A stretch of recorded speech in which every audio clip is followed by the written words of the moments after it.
دیکھیں، اگر آپ نے یہ سمجھ لیا تھا کہ جیسے ہی آپ نے منہ کھولنا ہے اور لوگوں نے اپنے کان کھول دینے ہیں، تو پھر تو آپ کا مفروضہ ہی غلط تھا. تو اچھا ہو گیا، شروع میں یہ مفروضہ ٹوٹ گیا.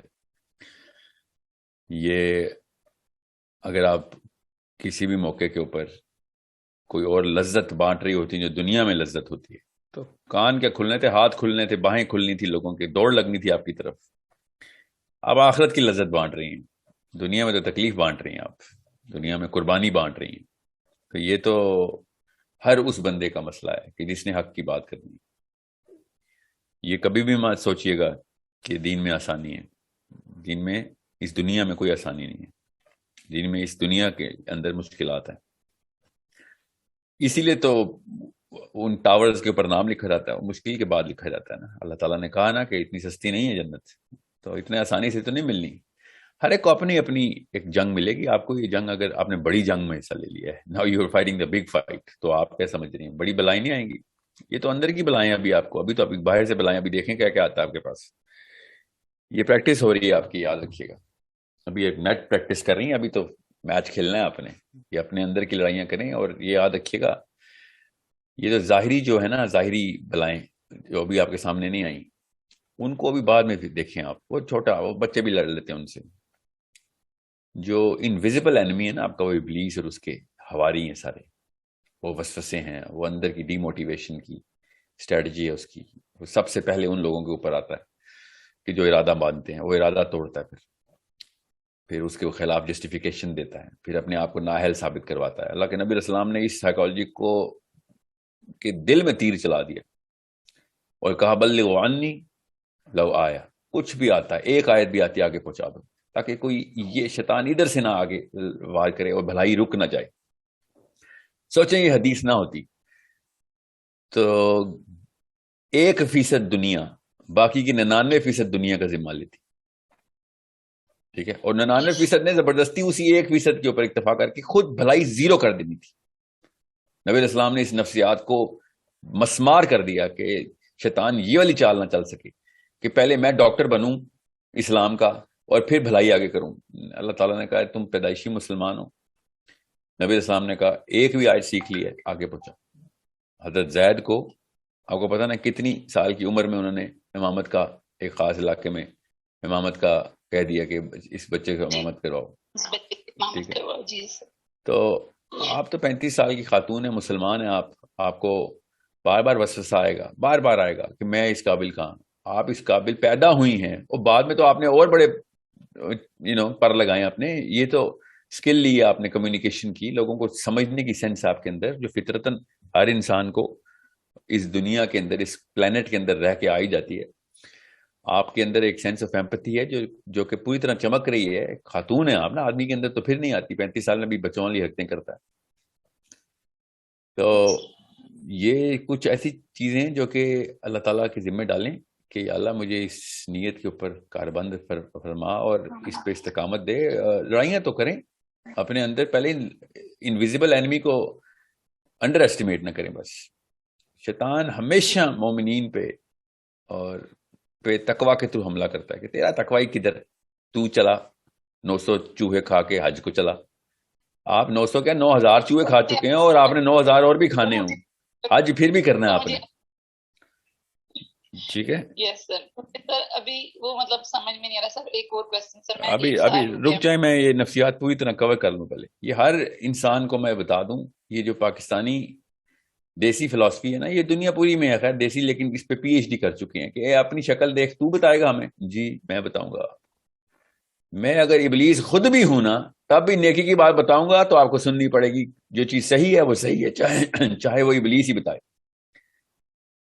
ٹھیک ہے؟ سبھی سب لوگ ہم ایکسٹریمسٹ کہنا شروع کر دیتے ہیں. تم زیادہ ہی ہو گئی ہو، تمہیں زیادہ ہی ہو گیا ہے. جی میں اسی نفسیات، یہ شیطان کے، یہ لوگوں کی آوازیں ہیں جو شیطان کے ان پیالوں میں پانی کی طرح بھرتی ہیں جو پیالے شیطان نے آپ کے جسم میں رکھے ہوئے ہیں. وہ پانی آپ بھرتی ہیں، ساری لوگ نہیں بھرتے. یہ میں آپ کو بتا رہا ہوں، یہ نفسیات آپ کی ہیں. آپ کیا سمجھ رہی ہیں کہ آپ نبیوں سے بھی اوپر ہیں، یا نبیوں جتنی، یا نبیوں کے قریب ہیں، یا میں نبیوں کے اوپر پرسنل کریکٹر کے الزام لگتے رہے ہیں. اور حضرت یوسف پہ کیا الزام لگایا انہوں نے، سوچیں ذرا. آپ نبی علیہ السلام کو، حضرت عیسیٰ کو حضرت ابراہیم کو نعوذ باللہ پاگل کہتے تھے لوگ کہ یہ سائیکو ہے. سمجھ رہے ہیں؟ اب میں اور آپ کی اوقات ہی کیا ہے. نبیوں نے جو مشن پکڑا ہے انہوں نے یہ اللہ نے نبیوں کے تھرو یہ کام کروا کے بتایا کہ مسائل کی لسٹ آشکارا ہو جائے. دیکھ لو یہ مسئلے انسانی فطرت کے اندر ہم نے ڈالے ہوئے ہیں. شیطان اسی فطرہ کو اسی جبلت کو اسی بیہیویئر کو اسی رویے کو بار بار ایک ہی طریقے سے. مشین ہی ایک ہے. واشنگ مشین آپ کپڑا ہی دھوئے گی نا, واشنگ مشین کھانا تو نہیں ٹھنڈا کرے گی نا, وہ تو فریج کرتا ہے.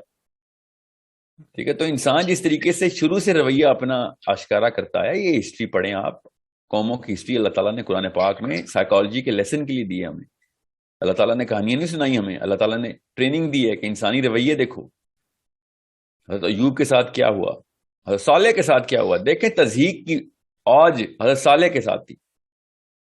بالکل لگتا ہے نا پاکستان کے کسی خاندانی نظام کے اندر بیٹھ کے کوئی بات کرے حق کی تو وہی والے جملے کسے حضرت صالح کے اوپر. آپ کیا سمجھتے ہیں اللہ تعالیٰ کے یہاں؟ دیکھیں ایک ہی کتاب میں اللہ تعالیٰ نے سارا کچھ بتانا تھا. قرآن کی اگر اس طرح کی ڈیٹیلنگ کی جاتی کہ ایک ایک بندے کے لیے لکھا جائے یا پھر ایک ایک دور کے لیے بھی لکھا جائے تو 5,000 10,000 والیوم ہونی چاہیے تھی قرآن پاک کی. اللہ کے یہاں الفاظ کی تھوڑ تھی. اللہ تعالیٰ نے ایک most comprehensive most concise angle دیا, اور وہ کیا اینگل ہے؟ Individual behaviour, group behaviour. بس دو ہی ہیں قرآن پاک میں رویے بتائے ہیں. کہانیاں کیوں سنائی گئی ہیں؟ انڈیویجول بیہیویئر کیا ہوتا ہے اور گروپ بیہیویئر کیا ہوتا ہے. جب بھی آپ آخرت کے لیے تگودو کریں گے, انڈیویجول بیہیویئر اندر سے آپ کو کیا, آپ کی نفسیات کے اندر سے کیا کیا شورش شروع ہو جائے گی, اور جماعت گروہ جتھے کس طریقے سے آپ کے خلاف نبر آزما ہو جائیں گے. آسان سی بات ہے, آپ اس طریقے سے پڑھیں. وہ لوگ کہتے ہیں نا, اور بڑے بڑے استاد کہتے ہیں, اور یونیورسٹی کے پروفیسر بابے بھی کہہ رہے ہیں کہ ہسٹری پڑھو, history teaches you a lot of things. What are they teach us? سوچیں ذرا, تاریخ ہمیں کیا سکھاتی ہے؟ تاریخ ہمیں کچھ بھی نہیں سکھاتی سوائے اس کے کہ ہیومن بیہیویئر کیا ہے. اگر یہ جملہ بتا دیا جائے تو بچہ ہسٹری کی کتابیں چاٹ رہا ہو. اسکولوں میں, کالجز میں, یونیورسٹیز میں کیا دکھایا جا رہا ہے کہ کب کیا ہوا تھا تمہیں پتا ہونا چاہیے, ڈیٹس یاد کرو, لوگوں کے نام یاد کرو. باہر میں گئے ڈیٹس اور نام, کس نے چیز جرنیل نے چائنا میں کیا کر لیا تو یورپ میں کیا کر لیا. It doesn't really metre. اور میٹر از انسانی رویہ کس طریقے سے اپنے آپ کو مینیفیسٹ کر کے دکھاتا ہے, اپنا پورا کا پورا نظام ننگا کر کے دکھاتا ہے کہ اندر سے کیا ہے, باہر جب گروہ کیسے بیہیو کرے گا. یہ ہے تاریخ پڑھنے کا فائدہ. بس جس نے تاریخ نہیں پڑھی اس کو اسلام نہیں سمجھ آئے گا. میں آپ کو پھر بتا دوں, اللہ تعالیٰ نے تاریخ کی پچھلی باتیں جو ہمیں بتائی ہیں کہ ان قوموں نے ایسے کیا تو اس کے بعد کیا ہوا, مطلب وہ سب کچھ ہی سر آج ہمارے اندر بھی ہے نا سر. تو یہی رہے گا نا قیامت تک. کہ ابھی تو میں کہہ رہا ہوں کہ نبی علیہ السلام کے بعد اب کسی نبی کی جو ہے نا گنجائش نہیں رہی, کیونکہ قرآن پاک نے وہ چیزیں رقم کر دی ہیں کہ اب قیامت کے دن پیدا ہونے والا بچہ بھی یہ حجت نہیں کر سکتا کہ میرے زمانے میں تو کچھ بالکل ہی نیا ہو گیا. کیا نیا ہو گیا؟ انسان کی مشین بدل گئی ہے. انسان کی تو کوئی مشین نہیں بدلی, اندر نیورو کیمسٹری بدل گئی ہے. نہیں, وہی ہارمونز, وہی کیمیکلز, وہی بیہیویئر مینیفیسٹ کرتے ہیں. جی, نفسیات پہ اسی طریقے سے اثر آئے گا باہر کے ماحول کا. جی ہاں, اور ماحول جتنا مرضی بدل دیں اندر کے اثرات اسی طریقے سے ترتیب پائیں گے. جی ہاں, ایسی ترتیب پائیں گے. بس اب حجت تمام ہوگی. تو سیرہ اور سننا اسی طریقے سے اپنے آپ کو ریوائٹلائز کرے گی اگر کس نے پڑھ لی ہے تو. اور قرآن پاک وہ والی تمام تر معاملات گروہ کے, جتھوں کے, قوموں کے الگ الگ ٹائم کے اوپر بتا کے اللہ تعالیٰ نے بتا دیا. اور ایک ایک گروہ کے ٹائم, ایک ایک جو گروپ, جو آئیڈینٹی اللہ تعالیٰ نے لوگوں نے جو اپنی کریٹ کرنے کی کوشش کی تھی, ایسے ایسے ادوار کی بتائی ہے جن کا آپسی جو فرق ہے نا ہزاروں سال کا ہے. ہزاروں سال میں بھی اللہ تعالیٰ بار بار بتا رہے ہیں کہ نہیں تم بدلے, تم بالکل ایسے ہی ہو, ہمیشہ سے ایسے ہی رہو گے. سر وہ ایسے ہی ہے, وہ پڑھنے کے بعد ہم لوگوں کے بھی وہی آتے ہیں, وہی دنیا میں رہنا, وہی دنیا کا مال اکٹھا کرنا جو وہ لوگ کرتے تھے, ہم لوگ بھی وہی سب کچھ کر رہے ہیں. مطلب جیسے آپ کہتے ہیں کہ جیسے ہماری ایک سائیکالوجی جو مولوی نے بنا دیا کہ بس ٹھیک ہے نماز پڑھو, قرآن پڑھو, اور کچھ کرنے کی ضرورت نہیں ہے. اور سر ہمیں یہی پتا تھا کہ ہم لوگ یہ کر کے نا ہم نیک ہو گئے, اب ہم جنت کی طرف جا رہے ہیں. وہ جو ہے نا ٹرین میں بیٹھے ہم جنت میں جا رہے ہیں.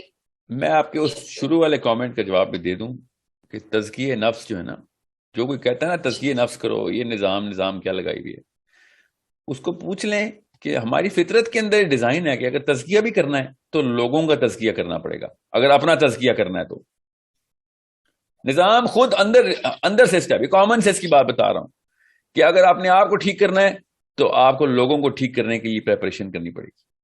اگر آپ کا پرپز لوگ نہیں ہے، انسان، باقی کی دنیا کے سارے انسان نہیں ہے، تو آپ اپنا تزکیہ کیسے کر سکتے ہیں؟